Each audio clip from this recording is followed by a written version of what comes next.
We have a 48-year-old male. Let's put your defib pads on. Double check it's right. I'm clear, you're clear, we're all clear. I'm clear. Everybody's clear. Welcome to Folsom Hall Hospital. Look carefully and you will see that the patients are really high-tech mannequins. I don't feel well. They are programmed to recreate patient symptoms. Are you having any chest pain? And the nurses represent the future. They are Sacramento State nursing students at the School of 20 Nursing. over 80 or so? We just got done working on a mannequin who had tachycardia, atrial fibrillation. I wouldn't have known what to do if I walked into an ER setting and the patient presented with the symptoms that he had. And go ahead and plug in as well, Jessica. I'm feeling very dizzy. Do you have any history of having a fast heart rate? One of the limitations of simulation is, of course, it's a mannequin with plastic skin, with eyes that don't dilate and with skin that, doesn't get sweaty. And the G3 has the technology for G3 has kind of conquered all of that. So all of a sudden, for a patient who's having an acute heart attack, G3 man can get a little bit diaphoretic. It's one of the clues to the students to look for.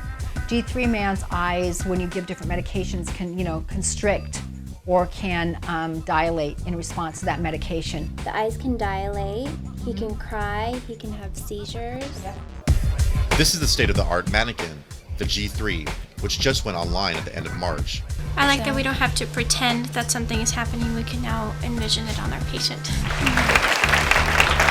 The Frank M. and Gertrude R. Doyle Foundation provided a $500,000 lead gift that helped jumpstart the state-of-the-art simulated hospital at Folsom Hall.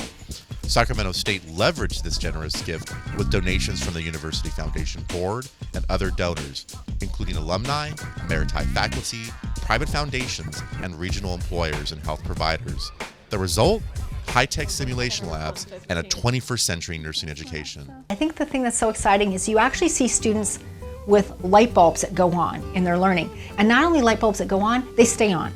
Do you know what your medicine is that you take? It's made me a lot more confident when I do go into the hospital setting, because I am able to work on a mannequin before working on a real patient.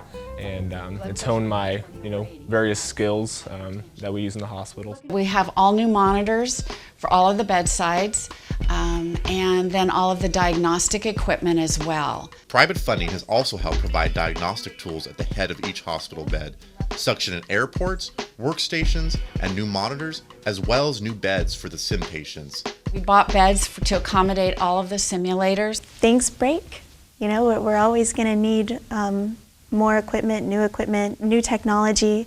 There continues to be an ongoing need for new equipment that reflects changing technology. There's also a need to purchase the consumable supplies such as saline bags, swabs, and syringes. It's an investment in a first-class program. The Division of Nursing maintains high academic standards, including 95 to 100% passage rate on state board exams for the last 2 graduating classes. If you've ever considered the future of California and the region, I think the nursing program is clearly one of the areas that needs support for the future. The nurses that will train here are going to be providing expert service, not only to members here in the community, but throughout California.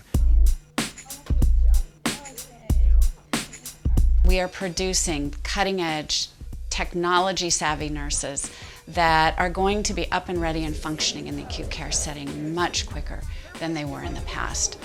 We're including electronic health records. We have diagnostic equipment at the head of every bed that we never had before. And we're having equipment that's state-of-the-art, so that when our students go out into the field, they have the same equipment in hospitals that they will have had in their educational experience. This is the most amazing opportunity. We can't even express how helpful this is for all of us. And we'll be better nurses because of it. Yes. And we're back. Much better. I feel better now.